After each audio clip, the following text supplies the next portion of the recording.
Okay, hi everybody. So I've invited you to a coffee with Ahmed.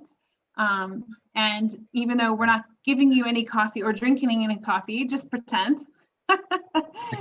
um, Ahmed is somebody that I've worked with here at the center, helping other refugees, other Syrians. And Ahmed, why don't you tell me a little bit about yourself? Who are you? Where are you from? What are you doing here in Turkey? Okay, first of all, thank you for inviting me, Joyce. Thank you for this meeting. I am Ahmed from Syria, specifically from Dara city, which is in the southern part of Syria. And I came to Turkey in 2014. It's been almost 6 years, more than 6 years and a half, 6 months, yeah. So I studied civil engineering in Turkey and graduated doing my master, but interrupted or stopped my master for some reason, and I'm working in a kind of construction company for now. During this time, recently, I joined some of the guys who helping refugees in our area. Our area called Adana, as Joyce. It's close to the Syrian borders, and a lot of refugees coming to Syria stay in this city because it's closer to the borders, and it's been really really good to join this group of people who doing a lot to help a lot of refugees in this city, and we still have more to do for sure. So just to interject, so Ahmed and some other people, and you're also going to be hearing from John as well. They do service projects for Syrian refugees here, all kinds of different projects. I mean, maybe, I don't know if you can you briefly explain some of them? I'll try to. I think Ahmed knows better because he's worked longer in them, and he also acts. Well, you've been with us, and you know a lot of things about these projects too. Perhaps, but you've done translation. I mean, there's a lot of helping of widows and orphans. Yeah, so do you want to explain briefly some of the things maybe you do or that John does to help refugees here in Adana? Yeah, actually, for me, it's not been that long because I was studying at the university. Like in 2019, one of my friends showed up, and he said, like, "Hey, do you want to join? We have we call it in Adana, which is a kind of like small organization." And he's like, we're not out and look at all of these people from Syria, see what is the situation of like Syrians all around the city. They have specific places to live with. You know, places sometimes like cheaper places, cheaper houses for them. So and I said I was available, and I said, yeah, I would love to. Just let me know what are you guys doing. So we go out that day. I still remember I was in the 4th grade, and we go out, and I saw one of the families that time. So that time and that day was a completely different day for me. It changed me a lot. And I still remember that moment when I saw the family, and one of the doctors came from Australia, I believe. So I didn't realize that I didn't even think about it, that we have a lot of people in need beside us, and we're not aware about them. So that time, my friend Talal and Joan made me aware that we have a lot of things to do. So this was a special day for me. We started visiting houses with a lot of medical issues and cancer kids, people hurted and injured because of the war in Syria, and they didn't had medical care in Syria. They didn't found enough medical care, so they moved to Turkey to go to the hospitals, and you already saw a lot of them. So we started like inviting volunteering doctors and nurses from all around the world, and I was like doing some kind of translation between the kids or the patients and the doctors too, from Arabic to English and back and forth, you know. So at that time, I felt that we have more needs in this regard. Even the hospitals, I was seeing a lot of people struggle with translations in the hospital because they can't speak Turkish. They only speak Arabic, and they can't talk to the doctors. They can't explain themselves. So in this regard, I was like working to tell people that we have really deep need in this regard in terms of translation for Syrian patients in the hospitals, and the majority of them are in, you know, bad situation. They can't be treated like it's not kind of flu or something. It's cancer. It's big medical issues, because you know, if it were like flu or something like small thing, they would have came to Turkey. They just can be stay in Syria and see some medical care, but it's really hard medical issues, so they really need deep care in the hospitals. I talked to a lot of organizations and sometimes to the you know, government institutions. So we told them that we have that need in the hospitals, and we try to like tell some volunteers or some people to volunteer with us to help people. Yeah. So it's kind of a big a big need in this city, and I believe that the same need is in other cities too. Yeah, so that's like just one example of the needs of the refugees. And that the dernek that both Ahmed and I volunteer with is involved. Well, if we want to talk about the dernek, it's kind of, you know, it's a small flat. We prepare to be a small organization. We opened a classroom, and we saw some of the medical homes that we're concerned with. They have kids that they don't go to school, or they don't have the opportunity to go to schools, because majority of them are orphans, or like their dad died in Syria, or so.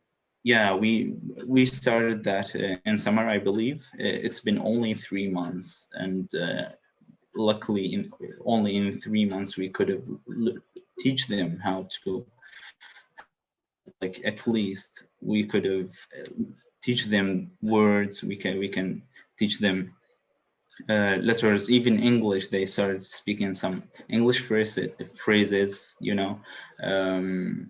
So in this regard, I felt again the need in the educational field, the lack of education in the Syrian community, especially those who suffer from the war or live in the conflict areas, because with the absence of schools, courses, all kind of educational institutions, people are not able to take their education anymore. Luckily, people yeah, especially youth who like moved to other countries. I was one of them that I had an opportunity to continue my study in Turkey, one of the universities in Turkey. But you know, a lot of people didn't have that opportunity. So in this regard too, we can help a lot. I think we can do a lot too. With the small helps, we can build lives. We can teach children to make them aware about their path, how to live, how to learn, how to at least we can take them from, you know, the bad situation they live. So I want to thanks for sharing about that. So and that was kind of us talking about some of the needs for refugees in Adana, as you know, people living in a country outside their own, and then some of the things that Ahmed and I are involved in as volunteers. In case some of you wonder, you know, what am I doing here? Those are some of the things I'm involved in, but more importantly, like volunteers like Ahmed are so valuable because they speak Arabic, they know the language. But I wanted to ask you, Ahmed, just to give people an idea. I mean, I know you're more concerned about, as the people I'm talking to right now know, I've mentioned that there's like 4 million refugees from Syria in Turkey, which is a huge amount. And so there's a lot more people than just Ahmed, but Ahmed's story kind of represents a lot of people's stories. So Ahmed, I mean, briefly, I know it's a really long story, but briefly, could you tell me a little bit about your life when the war started, and then why you had to leave, and even maybe how you got here? I don't know if you could tell that like in 5 minutes. Yes. Well, actually, sometimes I feel it's well, I don't like to tell my story all the times, but sometimes I feel it's necessary to tell it to like at least show what is going on inside Syria and Yeah. how hard it is. Yeah. And that's for like make people aware about the situation in Syria and what's really going on, because a lot of people just misunderstand the situation. It was like it's not only a civil war or a war between two sides, as a lot of people or the majority of people think that. Well, at first it was about freedom of even living. They were killing people in a bad way without asking, without even suing people. They just like without a trial, without a trial. Yeah, without trial and or without proof. So a lot of people, yeah, being suffered from that, and even kids. Actually, the main reason that why it just started from my city, that it's just because that some of the kids were typing things on the walls, and they took the kids and even cuts. Unfortunately, I'm sorry to say that it's like cutting children's fingers. So that's the main trigger maybe for the issue in Syria. So for me, I lived 3 years of the war, and then I worked for a field hospital. I'm not going to explain what was going on there, because it's not something like being explained in videos, and even words cannot explain what was going on. But in three years, I have seen a lot of things, a lot of people killed by the war machine. Anyway, I just thought recently that I would continue my life too, and I would. It was really needed to be in the hospital, but recently things changed, and people cannot afford it anymore. So I thought I can go out, continue my degree, and I can be more beneficial for my country, for my people, if I take my degree and do it professional, you know. So Ahmed, yeah, can I ask you a question really quick there? Okay. So you were helping in the hospital, and I know you don't want to talk too much about it, so you don't have to, but can I ask you a couple clarifying questions? Yes, please. So you were helping in the hospital. Why were you doing that? Because people needed help, because they needed volunteers, and so you just felt like, I have no choice, I have to help? Yeah, And actually, then what kind of this point, injuries were they, yeah, if you don't mind saying? You don't have to say too much, but yeah, there's a lot of things to explain, but the main thing was the lack of doctors, because you know, the government was there was like there were two sides, the conflict between two sides, and the government was like bombing and killing people from the other side, which is the civilians, but civilians, not civilian. soldiers. Yeah. Well, there was two sides, and even between the civilians, there were some people who defend them, because government cannot like stop. Nothing can stop the government when it comes inside. Even they as I told you, they kill children, women, men. They never they never distinguish. Yeah. So they were especially targeting the doctors and people who were helping the medical care. A lot of doctors were killed. A lot of nurses were like jailed or killed by hurting them in some ways, and in the jails, and they have a lot of ways to kill, unfortunately. So so they were trying to prevent people from keeping people alive. Exactly, they were intentionally bombing field hospitals. They were like taking locations of these hospitals, and they were bombing them. You know, the target for that, the reason for that is because they don't want anyone to. They think that some doctors giving medical care or something to, you know, to the people who carry weapons against them, but it wasn't like this at all. These field hospitals were built because the government hospitals were blocked out, that were closed because of the war. So yeah, it was a personal effort to help people and to make people survive.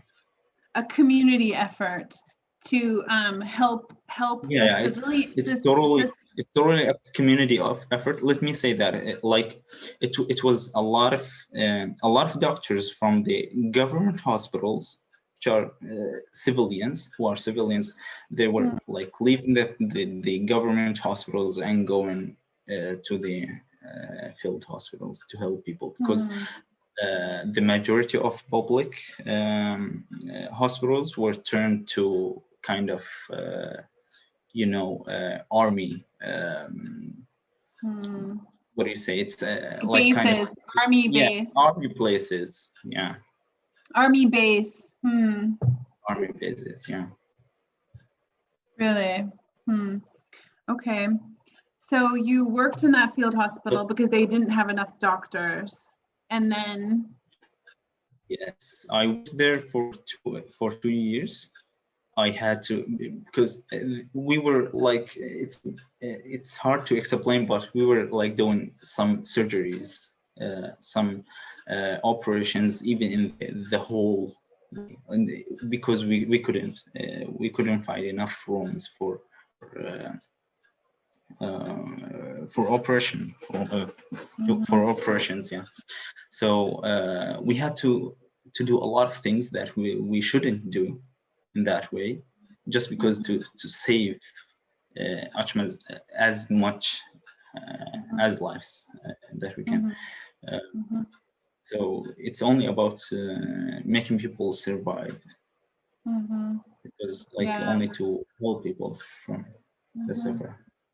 Yeah. Thanks for sharing about that. I know it's difficult to share about. Okay, I'm sorry for that. I know it's hurting, but as we said at the first, it's really important to for people to know what is going on. No, so, it's important. No, it's fine for the people who are listening. I just worry about you. No, but people need to know about that. Okay. Yeah. Thank you. Yeah, of course. Yeah, of course. So, can I ask you a little bit more about that? Not in detail, but just one more thing. Is it okay? Are you comfortable with that? No problem. Go ahead.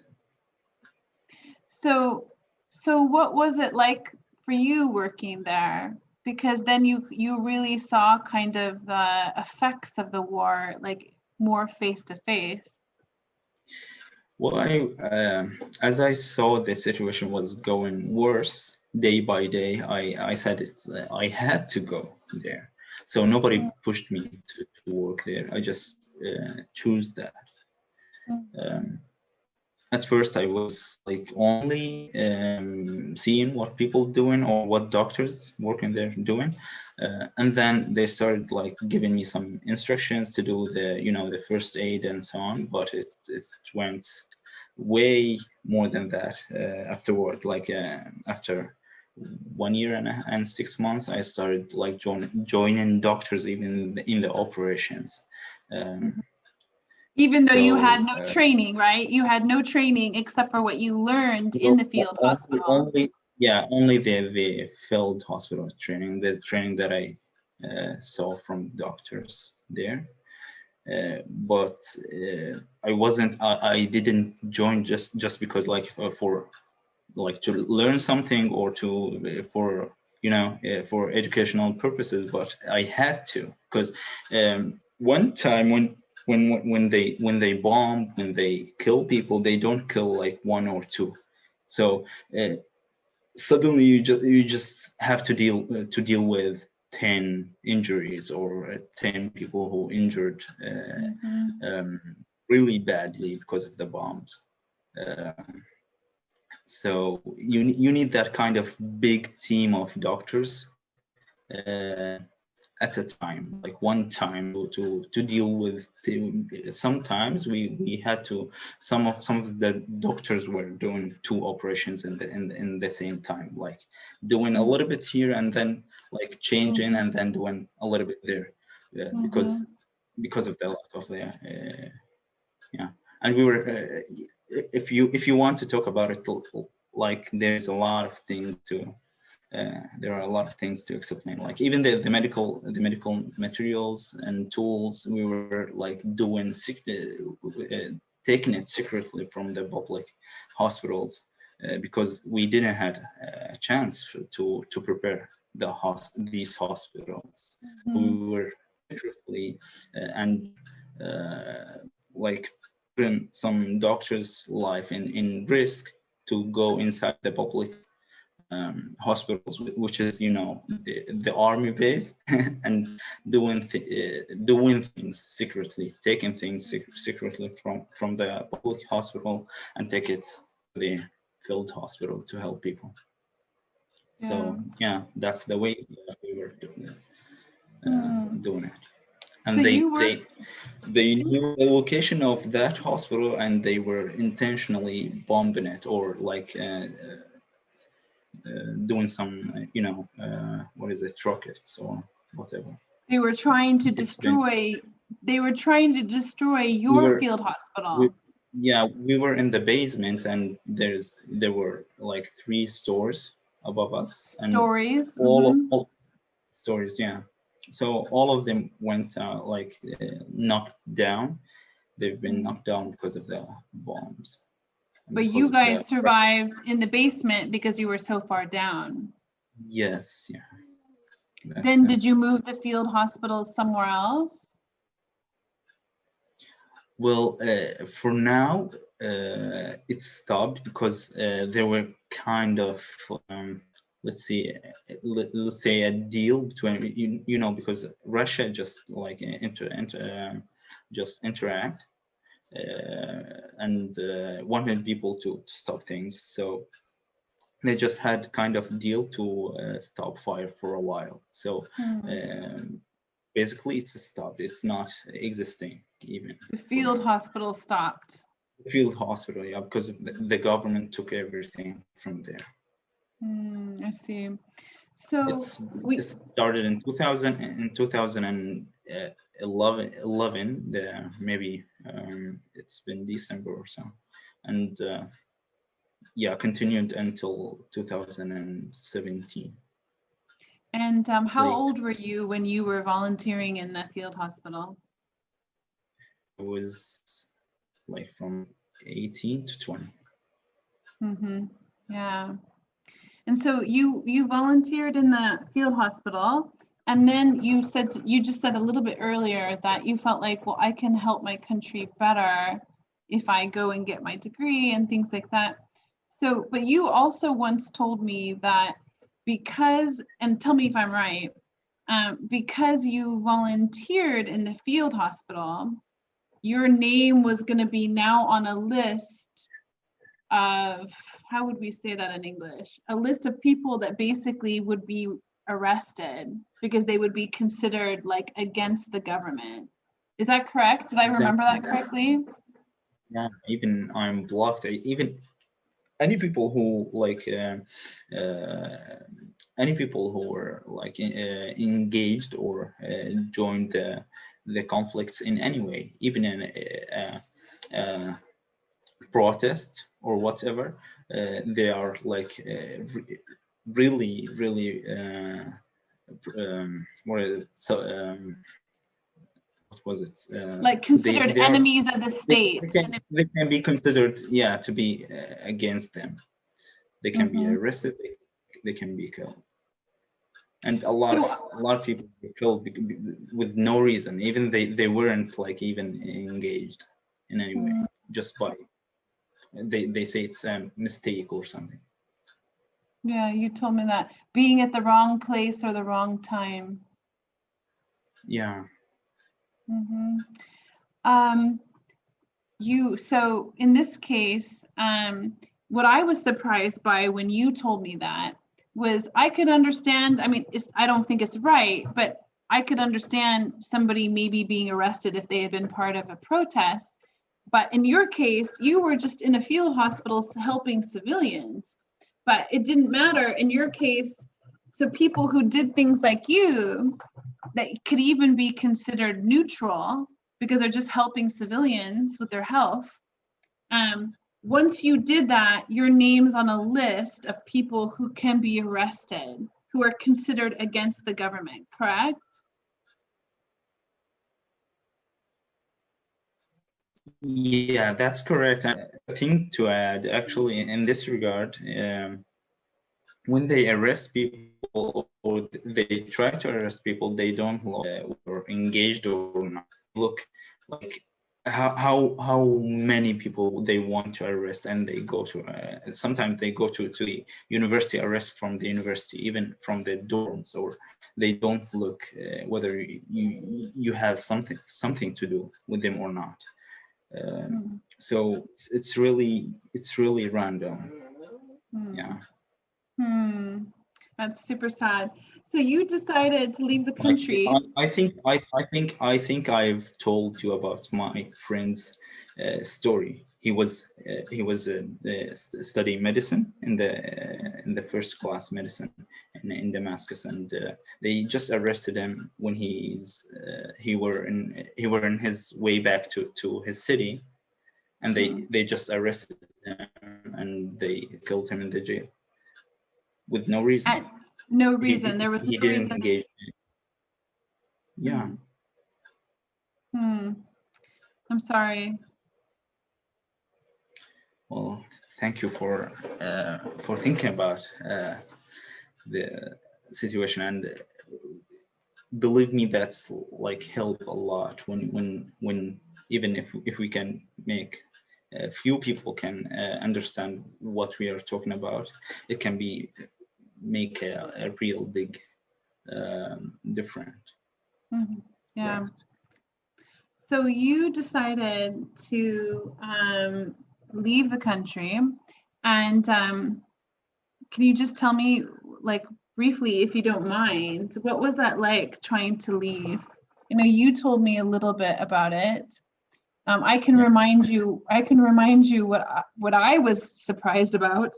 But I can also actually maybe I will introduce this because this. Yeah.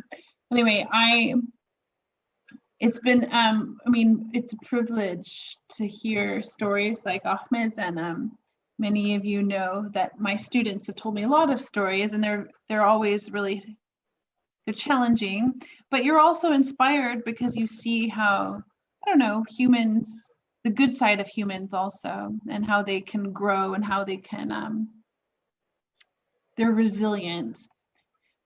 But anyway, it's important to hear these stories because it just helps us realize what's going on in the world. And I'm just going to briefly introduce how you told me this story once, Ahmed, and then you can, I mean, just maybe tell briefly what it was like for you to leave the country. But I don't know why, but Ahmed was helping me with my Turkish, and I don't know why he started telling me this, but he said to me, the problem is when a helicopter is firing bombs at you, you don't, the helicopter is still far away, so you don't know the bomb is coming.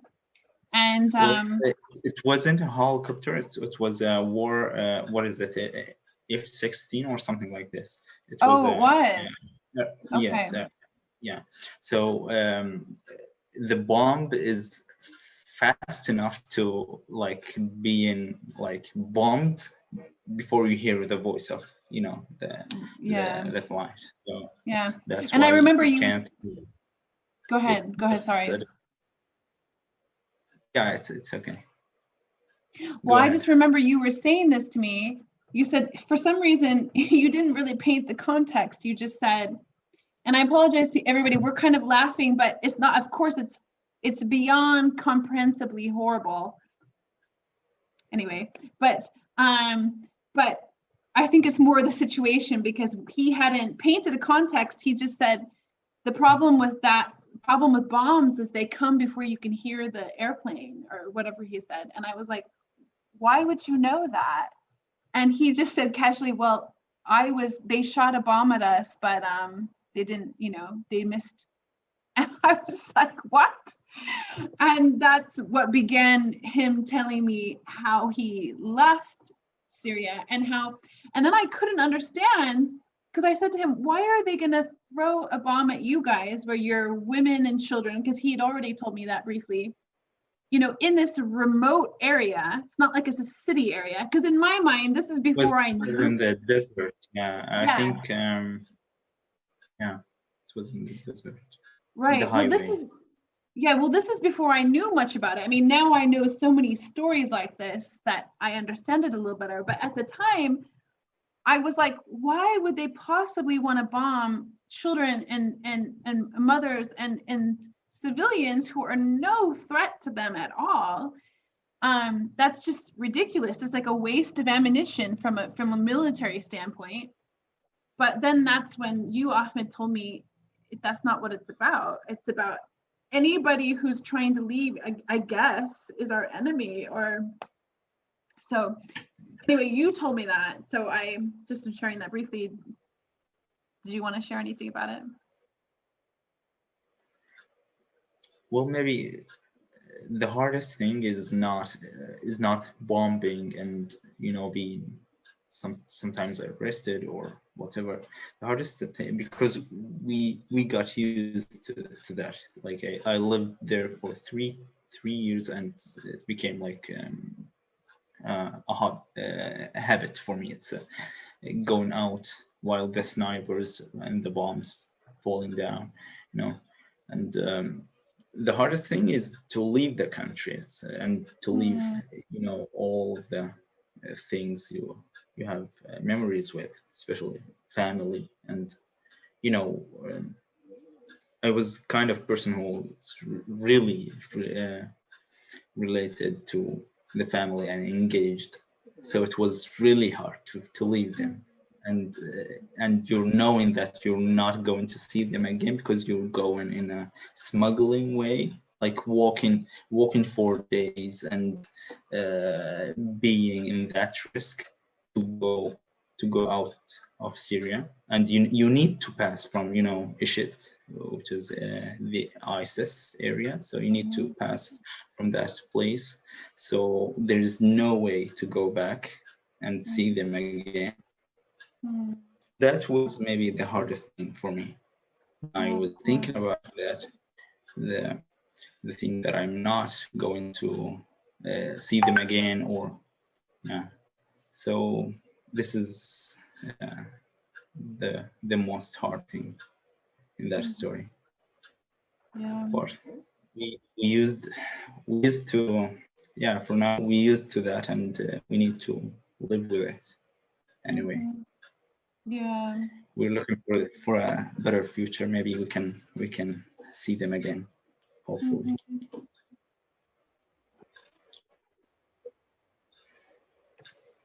So Ahmed, you shared with us, and we both shared about the process of you getting to Turkey, how we discussed that, and how you also shared a little bit about it. But do you want to share actually how you ended up in Turkey and why you didn't end up in Europe? Because my understanding is that is where you originally intended to go, was Europe.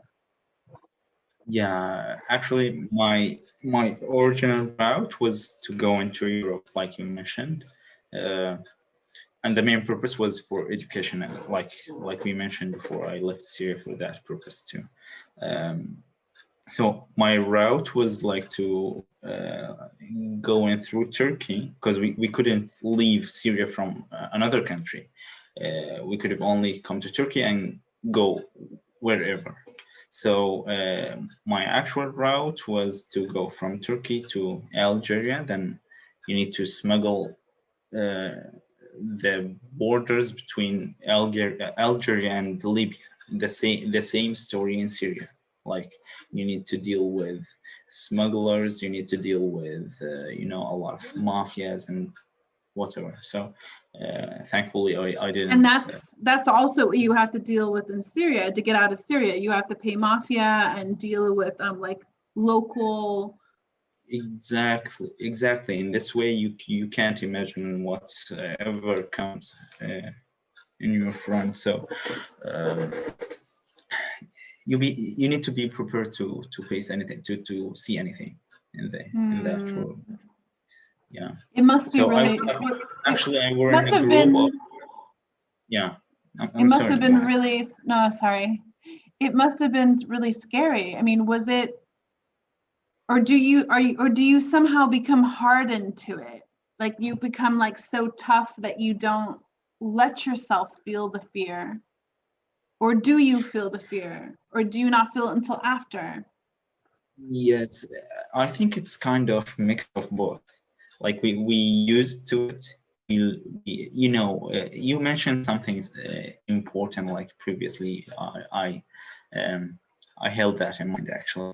You said humankind are really resistant, or they're so resilient. I'm sorry for that. So yeah.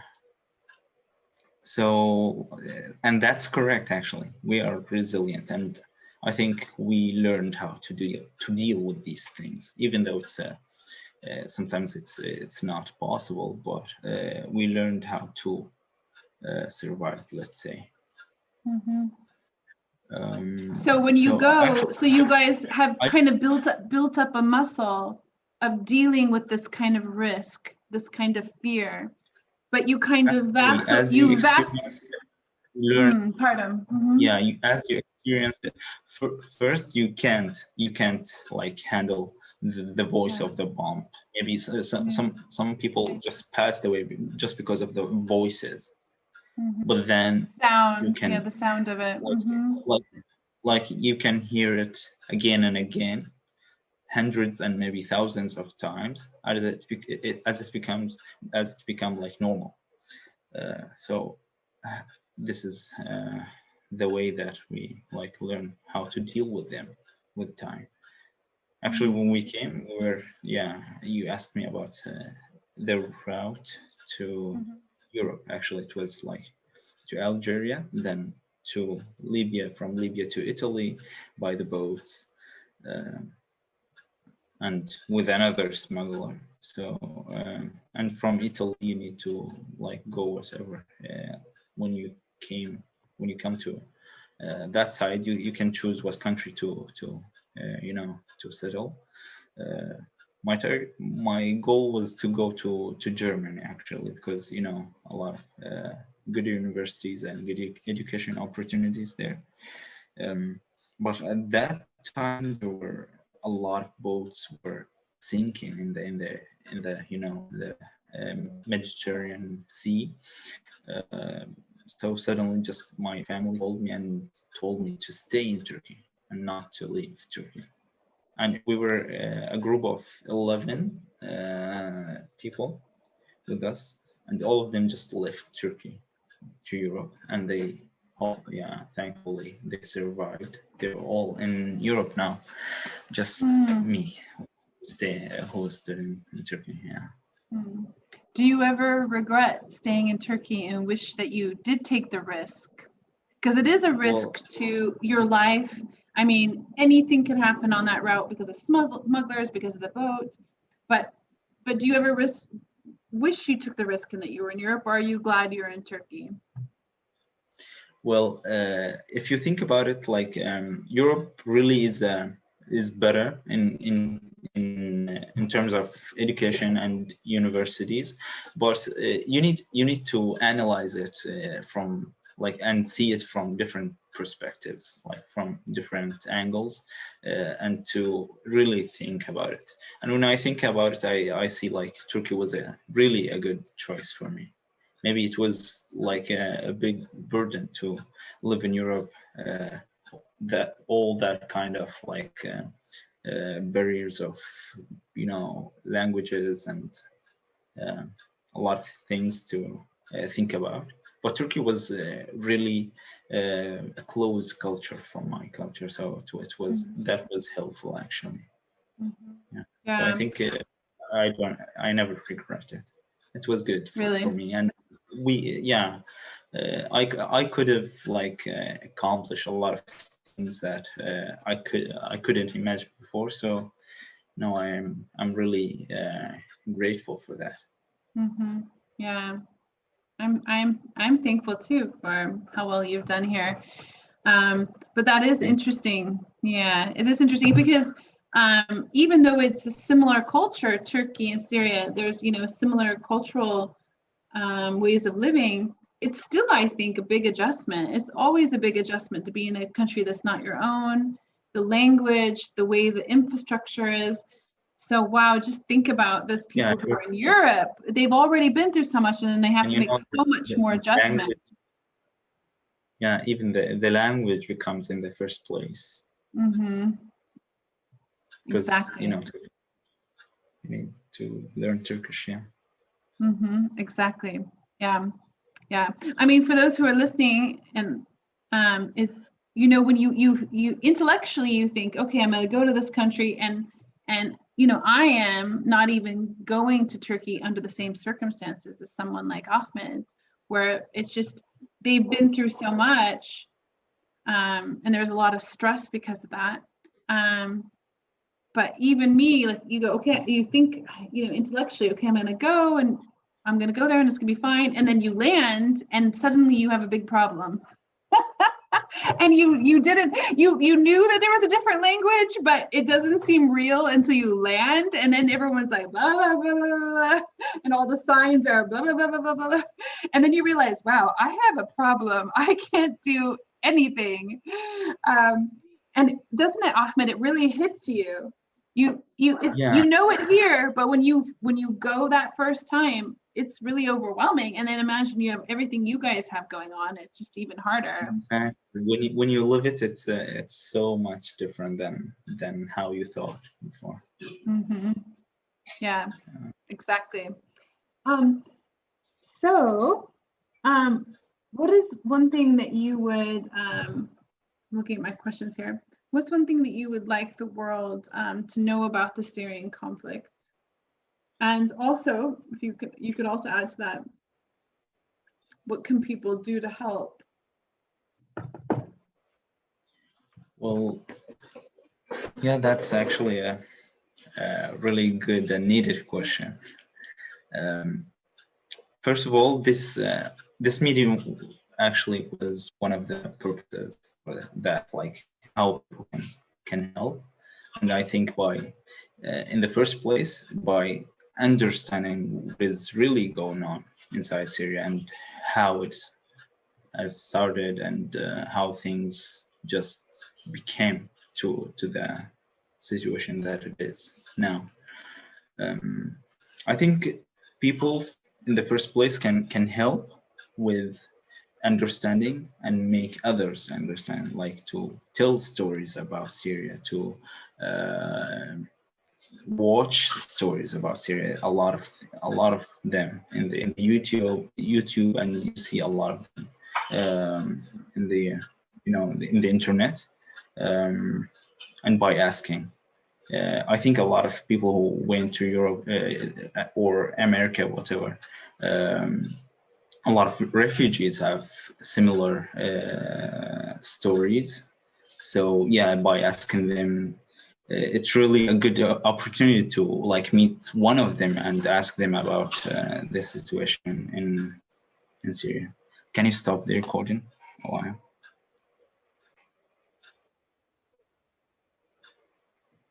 Okay, so the last question, Ahmed.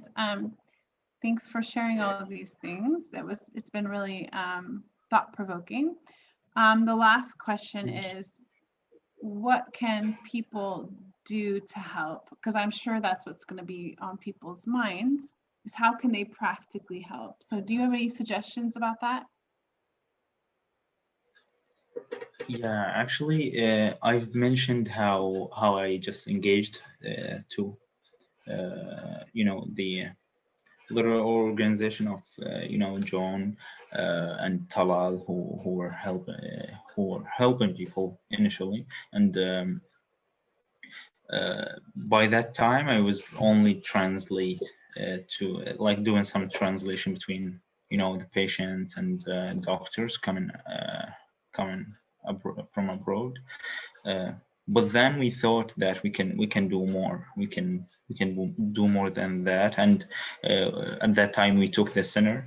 We opened the center, which is it's not a center. It's kind of flat that we prepared with a small office and classroom.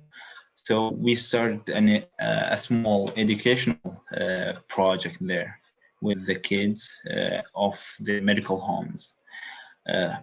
And by time I realized that even the education can be bigger than that. And by that time, actually, by the way, education is the major thing, the biggest thing that we can help in.